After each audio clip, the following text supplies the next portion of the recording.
साथियों नमस्कार, मैं रमेश काला जीके विद काला पर आपका स्वागत करता हूं। कक्षा 12 राजनीति विज्ञान बोर्ड परीक्षा 2022 न्यू सिलेबस या रेड्यूस सिलेबस 2022 के हिसाब से राजनीति विज्ञान के टोटल 15 मॉडल पेपर 2022 एग्ज़ाम के हिसाब से आप लोगों तक मैं पहुंचाऊंगा। उन सभी को अच्छे से आपको देखना है। 12 मॉडल पेपर दोनों किताबों से होंगे, लेसन वाइज होंगे। जो रेड्यूस सिलेबस में हमारा था उसके हिसाब से आपके 12 मॉडल पेपर होंगे। उसके बाद में 3 मॉडल पेपर वो होंगे जिसमें पूरी बुक दोनों बुक हम कवर करेंगे कि समकालीन विश्व राजनीति भाग फर्स्ट और स्वतंत्र भारत में राजनीति भाग सेकंड। ये दोनों बुक 3 मॉडल पेपर में हम कवर करेंगे। तो ये 15 वीडियो आप अच्छे से देखें। प्ले लिस्ट बनाकर मैं प्ले लिस्ट में डाल रहा हूँ। डिटेल से राजनीति विज्ञान भी पढ़ा रखी है, फुल डिटेल से पढ़ा रखी है, तो उन वीडियो को भी आप ज़रूर देखें। अगर राजनीति विज्ञान के राजस्थान बोर्ड के आपको नोट्स चाहिए या हिस्ट्री के चाहें तो इस चैनल की कम्युनिटी में डिटेल डाल दी जाएगी, वहाँ से आप नोट्स भी प्राप्त कर सकते हैं। तो पहला हमारा प्रश्न है 2022 परीक्षा के लिए लेसन वाइज मैं आपको करवा रहा हूँ। शीत युद्ध के दौर से पहला प्रश्न बन रहा है क्या कि दूसरा महायुद्ध के बाद 2 महाशक्तियाँ उभर कर सामने आई थी, वो कौन कौन सी थी। प्रश्न ऐसे भी हो सकता है कि द्वितीय विश्व युद्ध के उपरांत 2 महाशक्तियाँ उभर कर सामने आई, वो कौन कौन सी थी। तो कौन कौन सी थी आपको पता होगा। देखो, एक यूएसए, दूसरी यूएसएसआर, संयुक्त राज्य अमेरिका और सोवियत संघ। ये क्या थी, दूसरे विश्व युद्ध के बाद उभर कर आने वाली 2 महाशक्तियाँ थी। अब देखो, बर्लिन की दीवार कब खड़ी की गई थी। बर्लिन की दीवार साथियों देखो 1961 में खड़ी की गई थी। पूर्वी यूरोप और पश्चिमी यूरोप 2 भागों में ये बंट गया था। अब इस साइड में आपके अमेरिका का अधिकार था पश्चिम साइड में, और पूर्वी साइड में यूएसएसआर सोवियत संघ का अधिकार था। जर्मनी 2 भागों में टूट गई थी। बर्लिन की दीवार बर्लिन के बीचों बीच बना दी गई थी। ये कब ये शीत युद्ध का प्रतीक भी से कहा जाता है 1961 में। डिटेल से हमने पढ़ रखा है, वहाँ आप जरूर देखें। थर्ड प्रश्न है वार्सा संधि कब हुई थी। तो साथियों वार्सा संधि 1955 में हुई थी। कब हुई, 1955 में हुई थी। नेक्स्ट है गुट निरपेक्ष देश का प्रथम शिखर सम्मेलन कहाँ हुआ था। तो गुट निरपेक्ष देशों का प्रथम शिखर सम्मेलन है वो बेलग्रेड में हुआ था। कहाँ हुआ, बेलग्रेड में हुआ था। नेक्स्ट प्रश्न हमारा वर्तमान में गुट निरपेक्ष आंदोलन के कितने सदस्य हैं। वर्तमान की बात कर रहे हैं तो वर्तमान में 120 सदस्य हैं। नेक्स्ट है नाटो का पूरा नाम आपको बताना है, इसे स्टार लगा लीजिए 2022 एग्जाम के लिए। नाटो NATO, नाटो का पूरा नाम है साथियों नॉर्थ अटलांटिक ट्रीटी ऑर्गेनाइजेशन। क्या नाम हुआ हिंदी में साथियों 8400400। जी हाँ, याद कर लीजिए व्हाट्सअप नंबर, क्योंकि अब चाहे आपका मैथ का सवाल हो, फिजिक्स, केमिस्ट्री, बायोलॉजी का हो, आपके हर डाउट्स हर क्वेश्चन का मिलेगा तुरंत वीडियो सॉल्यूशन, वो भी सीधा आपके व्हाट्सअप पर। बस अपने फोन में डाउटनेट का 8400400 व्हाट्सअप नंबर सेव कर लीजिए, चैट ओपन कर लीजिए। फिर जो भी आपका डाउट्स है उस सवाल की बस फोटो खींचनी है, उसे क्रॉप करना है, 5 सेकंड में आपका वीडियो सोल्यूशन आपको मिल जाएगा। क्लास 6 से 12 IIT JEE NEET CBSE board सभी स्टेट बोर्ड के बच्चों के लिए। तो देर किस बात की, अभी जाइए 8400400 पर अपना सवाल व्हाट्सअप कीजिए और अपने सभी डाउट्स को आउट कीजिए। लिंक डिस्क्रिप्शन में दिया गया है। उत्तर अटलांटिक संधि संगठन। तो नाटो का पूरा नाम क्या है, North Atlantic Treaty Organisation. Hindi में क्या कहते हैं, उत्तर अटलांटिक संधि संगठन। उसके बाद प्रश्न हमारा भारत के पहले प्रधानमंत्री कौन थे। जैसा कि आप सभी को पता है जवाहरलाल नेहरू थे। नेक्स्ट क्वेश्चन देखें साथियों, गुट निरपेक्ष आंदोलन के संस्थापक कौन थे।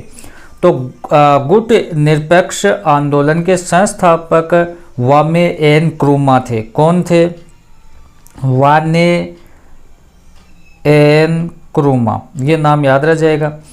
और वैसे आपको पता है कि नेहरू नासिर टिटो थे, है ना, ये संस्थापक इसको ये माना जाता है, इन्हीं ने आइडिया दिया था। नेक्स्ट है परमाणु अप्रसार संधि कब हुई थी। क्या बताना आपको, परमाणु अप्रसार संधि साथियों 1 जुलाई 1968 को हुई। कब हुई? 1 जुलाई 1968 को। शीत युद्ध का संबंध किन दो गुटों से था? शीत युद्ध हमने बहुत अच्छे से डिटेल से पढ़ा है। क्या होता है? ये एक वैचारिक क्रांति होती है, लड़ाई दंगा वाला इसमें सिस्टम नहीं होता। ये रेडियो क्रांति होती है, हमने डिटेल से उसको पढ़ा था। अब देखो शीत युद्ध का संबंध किन दो गुटों से था। डिटेल से जब आप पढ़ोगे तो 1939 से लेकर 45 तक दूसरा विश्व युद्ध हुआ था। पहला कब हुआ था? 1914 से 18 तक। अब 1939 से 45 में अब दूसरा विश्व युद्ध हुआ। ये दोनों एक ही गुट में थे, अमेरिका और सोवियत संघ। फिर ये अलग हो जाते हैं। वो जैसे कि अमेरिका अपना प्रसार बढ़ाना चाह रहा था। इसी के चलते उन्होंने रूस की बिना अनुमति के, बिना बताए हिरोशिमा और नागासाकी जो जापान के 2 शहर थे उन पर परमाणु अणुबम भी गिरवाए थे साथियों। अब वो क्या था, वो नाराज हो गया। तो ऐसी स्थिति में दूसरे विश्व युद्ध के बाद विश्व की 2 महाशक्तियां उभर कर आई, एक सोवियत संघ और दूसरी संयुक्त राज्य अमेरिका।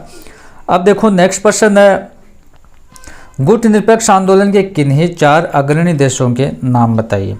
तो 4 अग्रणी देश की अगर हम बात करें तो भारत था, मिस्र था, यूगोस्लाविया था, इंडोनेशिया था। ये आपको लिख देना है। नेक्स्ट है, गुट निरपेक्ष आंदोलन के प्रणेता कौन थे? तो ये गुट निरपेक्ष आंदोलन के प्रणेता की अगर हम बात करें साथियों, इसके स्टार लगा लीजिए। प्रेरणा थे Jawaharlal Nehru, marshal Tito, colonel Nasser और डॉक्टर सुकर्णो। ये 4 नाम है, आपको याद रखना है। सोवियत गठबंधन की विचारधारा क्या थी? सोवियत गठबंधन की विचारधारा क्या थी? तो सोवियत संघ गुट की वैचारिक प्रतिबद्धता समाजवाद और साम्यवाद के लिए थी। यह आपको याद रखना है। पृथकतावाद से क्या आशय है? तो पृथकतावाद से क्या, पृथकता नाम से स्पष्ट हो रहा अलग होना।